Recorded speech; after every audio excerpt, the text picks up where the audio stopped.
this is starting to play a factor in them during this kind of media run. They're definitely on a media run. Guys, this is the latest interview from Stephanie White that was just released about an hour ago. Thorough.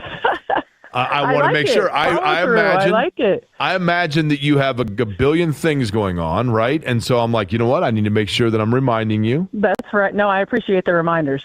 I do. Now, I'm curious about this. And I'm not saying that you're involved in this in any way, shape, or form. Do I have to... The Indiana Fever have been making the media rounds following a draft and free agency period that drew significant backlash from the fan base, and head coach Stephanie White is the latest to step forward and speak on it. Coming on the heels of statements from team president Kelly Christoph and Aaliyah Boston, White sat down for an interview that covered the offseason chaos, what the team needed to fix, and why Raven Johnson made sense as a selection. On the offseason itself, White described it as genuinely difficult to manage. The core issue was uncertainty. Nobody knew when things would get resolved or whether they would at all. She pointed out that the waiting period is usually where the stress hits hardest, and once things finally came together, the entire roster construction had to be handled in roughly 10 days. Hand deliver, or can I put in the mail the signed restraining order that I agreed to that was just sent to me? Probably put it in the mail. All right, fair enough. Probably put it in the mail. Well, first off, thanks for rejoining here. Obviously, and I'm going to calm down. I'm taking a deep breath here, okay? Yes, good job. But Woosah. Thank you. Was it a difficult offseason just with, it was kind of unprecedented with all of the things that were going on. So how was it to navigate through it? It was. With training camp only about 3 days out from when the roster was finalized, there was barely any time to breathe, let alone prepare. Looking back at how last season ended, White said the feelings are mixed. There is pride in what that group pulled off, because by most reasonable measures, the Fever had no business competing at the level they did given everything that went wrong. The locker room chemistry was worth 10 to 15 points a night by her estimation. Connected teams win more, and that group was genuinely connected. But alongside, the pride sits frustration. It was challenging just because there were so many unknowns. I mean, it wasn't, you didn't know when things were going to break, if they were going to break, when we were going to have a resolution. The waiting and the unknown, as we all know, oftentimes is the highest anxiety piece. So it was challenging in that way. And then it becomes even more of a challenge once you get down to now everything's thrown together in a period of like 10 days. And so you're trying to get your team together. You're trying to figure out A bad call in 5 minutes was the margin between where they ended up and the finals. That kind of near miss tends to stick with a coaching staff, and White acknowledged it fuels the push heading into the new season. The biggest area she wanted to address going into this year was depth. Last season's sample size was skewed badly by injuries, so the team spent most of it managing problems rather than building on strengths. The defensive end specifically was a priority. They moved from the bottom of the league to the middle of the pack, and the goal now is to reach the top. Thank goodness, I don't have to do what the GM does and try to figure out numbers and, build a team from that standpoint. And then once we finally figure out who's on our team, now we've got about 3 days to prepare for training camp. So, I think it's been challenging in those ways. It's been a necessary challenge for where we are at the point of our league and the growth of our league. But yes, it does bring some anxiety. When you look at the way that last year ended, and I mean the positive side of it, I mean the fact that you guys just were able. Raven Johnson fits directly into that plan. White pointed out that Johnson was the SEC's Defensive Player of the Year, and that conference is widely considered the toughest for perimeter defense in the country. She can guard multiple positions. She takes the defensive side of the ball seriously, and that was not something she had to be taught. It is just how she plays. White also connected Johnson's background to her readiness. Playing under Dawn Staley, one of the best point guards in basketball history, means Johnson has been held to an extremely high standard on a daily basis. Able to dig down so deep, right? And we talked about that. Did you find over the course of the offseason that now became more of something that lit a fire that almost made you angry because it was that close, or a pride factor in being able to overcome a lot of adversity? Yeah, I think a little bit of both. Certainly proud of our group and proud of our ability to overcome all of the adversity that we overcame. I mean, if you really sit back and look at it from that perspective. Staley expects her players to see the game a certain way, to compete, and to stay prepared. When coaches factor in not just ability but how a player has been developed, that kind of background matters a lot. White noted that Johnson has lost around 11 games across her entire high school and college career. That kind of winning history shapes how a player approaches the game.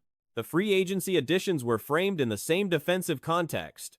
Mo Billings and Maisha Hines-Allen were both brought in specifically for their communication and defensive ability, which gives the coaching staff more flexibility with matchups. We probably didn't have any business being in the position that we were in, but proud because those women in the locker room and the way that they elevated and the way that they, came together and the way that they embraced every situation and just continued to put one foot in front of the other, that's what allowed us to be in that position. And so, oftentimes in sport, we talk about, what you see on paper is not what happens once you get on the floor. And I think that what you saw on paper at the end of It also takes some of the burden off Aaliyah Boston, who was being used as a primary defender in addition to carrying offensive responsibilities. Spreading that load out gives Boston more room to operate on both ends. On Caitlin Clark's return, White said the approach will be measured. Clark spent March playing with USA Basketball, which means she already has game timing, game pace, and competitive rhythm going into camp that is an advantage.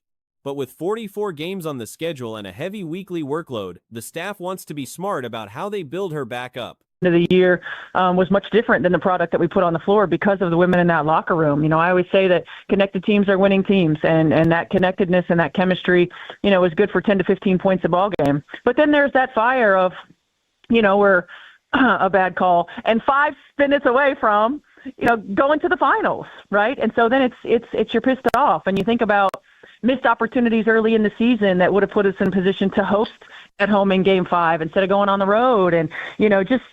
The goal is not to limit her so much as to make sure the reps she gets in camp are the right kind so that there are no concerns once the season starts. White also drew a comparison between the Fever's backcourt and the partnership between Nikola Jokic and Jamal Murray, 2 players so in sync that the offense can run through either one at any given moment. She said she spoke with Clark and Boston early on about building that kind of connection, and while last season only offered a glimpse of what it could look like, she expects a fuller version of it this year. The Indiana Fever front office appears to be building their roster around a worst-case scenario rather than a championship blueprint, and the offseason moves have made that direction increasingly difficult to ignore. The organization seems to be constructing a team designed to stay afloat without their star players rather than building one capable of winning with them. Just thinking about the ways in which we can best position ourselves when we get in a run like that in the future. What was the biggest void on your team that you felt needed to be addressed for this season? Yeah, I think continuing to build quality depth. I mean, look, it's hard because of the sample size of last year was so, construed because of all of the injuries. So we didn't really get a full look at what our team could have been. We were managing crisis, for lack of a better term, for most of the season anyway.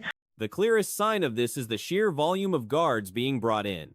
Shatori Walker-Kimbrough is not simply a training camp body, she is on the actual roster. There is arguably a higher probability of Raven Johnson being released than Walker-Kimbrough at this stage. Meanwhile, players who add size and positional versatility, like Juste Amukamara, are being pushed aside in favor of yet another backcourt piece. There is more of a chance of Raven Johnson getting cut than Walker-Kimbrough getting cut. Raven's not going to be cut. They are going to be cutting. They're going to be cutting size to bring in another 5'9" guard. As in, they're going to be not bringing in any more size via training camps. And they're not going to be bringing in size and Justine Passat. And they're going to be cutting her for Shatori Walker-Kimbrough. And let's take a listen to what Kelly Krauskopf was saying. And I will talk a little bit about the Justine Passat. General Manager Kelly Krauskopf confirmed as much publicly, essentially acknowledging that the team is adding another guard specifically because the guard rotation collapsed to injuries last season. That logic does not hold up to serious scrutiny. What happened last season, Sophie Cunningham, Caitlin Clark, Erica Wheeler, and Sydney Colson all going down at the same time was a genuinely unusual situation. Responding to a freak injury wave by loading up on guards as a permanent structural strategy is reactive planning, not championship construction. And let's take a listen to what Kelly Krauskopf was saying. And I will talk a little bit about the Justine Passat one, how that could be a disaster. And the fact is that I don't think players have to commit to developmental contracts. If another team wants to sign them to a developmental contract, I don't think a player has to commit. If another team wants to sign him to a full contract, and their team wants to sign him to developmental because it's only pay as you play, I don't think they have to commit to it. But anyway, let's take a listen. You feel pretty good about I it. mean, yeah, no, there's, we'll probably add another, actually we may be announcing it today, another backcourt, to your point. And the issue compounds further when considering depth at other positions. In a 1-5 team league, hardship signings for big players are essentially non-existent. Wings and forwards who become available mid-season are rare, guards are not. Actually, we may be announcing it today, another backcourt, to your point about the angst of the backcourt, the guard play, you got to be ready. I mean, we were able to salvage it last year, but yeah, so we're going to tweak a little bit. So basically, because every single guard got injured, they are now prematurely signing an entire team of guards because they had to salvage it via hardships last year. And now I don't know what the hardship rule is, but it's a lot easier to find a hardship guard than it is to find a hardship big. Like, no one's... Like, the last... Stockpiling guards now to hedge against future guard injuries ignores the reality that frontcourt depth cannot be patched together the same way. Walker Kimbrough herself is a questionable addition regardless of context. Her most recent stretch of useful basketball came during a hot run in 2024. Prior to that, she averaged a fraction of a point and barely registered in the assist column during her time in Atlanta. Like, no one's... Like, the last... Especially in a 15-team WNBA, there's not going to be hardship bigs. Like, yes, maybe in a 12-team hardship WNBA, a team might let Monique Billings walk. But, like, that's not going to be there in a 15-team WNBA. There's no hardship bigs. There is genuinely not going to be any hardship bigs. So we're at that stage now where this roster, they have literally signed.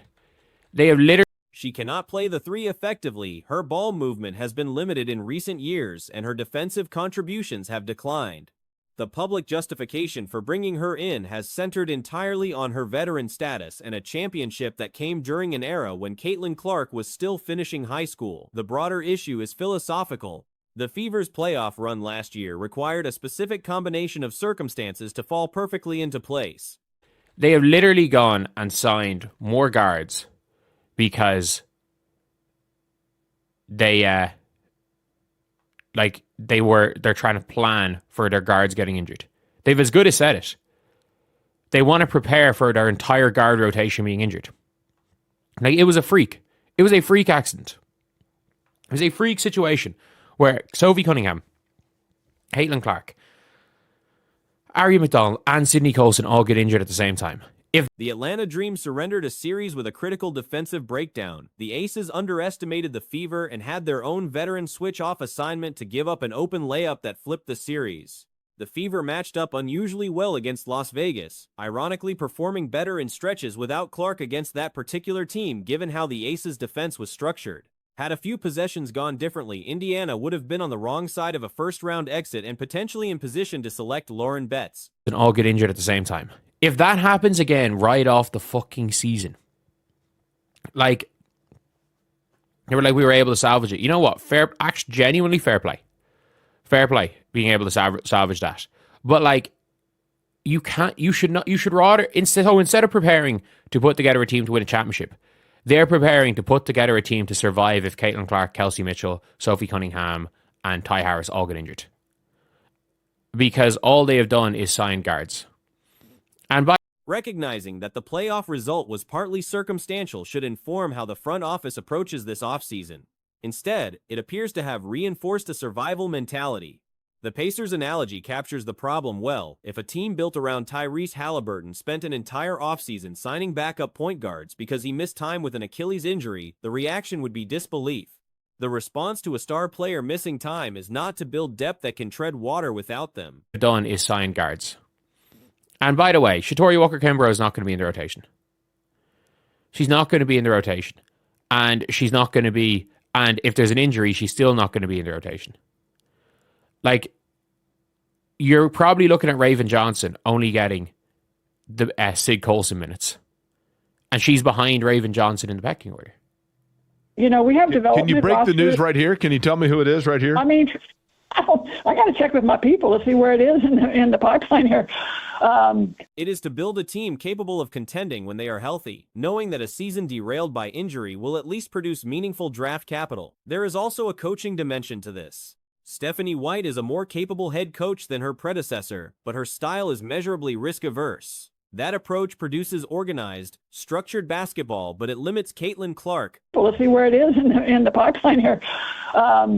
But a veteran, a veteran guard that I think is really going to help us. We have the two development. A veteran guard that is really going to help us. A veteran guard that is really going to help us. Shatori Walker-Kimber is not going to see the floor unless there's injuries. She can't play the three. She doesn't pass the ball. Especially in recent years, from what I've seen, she's not being a good defender. She's not being a good defender. Again, I'm not going to pretend. Clark performs at her best when she has the freedom to push pace, make quick decisions, and occasionally force the issue. A system that manages risk and plays reactively to opponents is not one that maximizes what Clark brings to a game. The post-Olympic stretch in 2024, when Clark was essentially given license to control the offense and make every call in real time, showed what this team looks like at full capacity. That version of the Fever is not what this roster construction is designed to support.